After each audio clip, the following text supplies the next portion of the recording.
Sa buhay ng tao, napakahalaga na tayo ay maging masaya.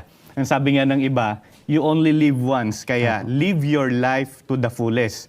At higit po sa lahat, most especially po, live your life serving the Lord God. Tsaka kapag ka daw laging masaya, hindi ka agad tatanda. At kahit po sa pakikipagkapwa-tao, di ba kapatid na Aaron, sa reality, kapag ka masayahin, yun ang mas maraming kaibigan. Kapag ka laging masaya, yun ang madaling malapitan at madaling makaakit ng mga kaibigan. Opo. At mga kaibigan, alam po nating iba't iba ang nagbibigay ng kasiyahan sa tao.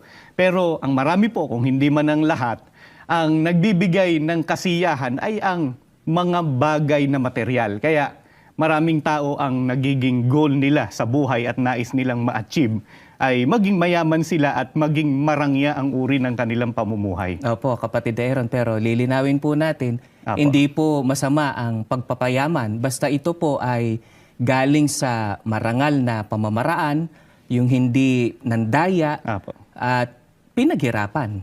Opo.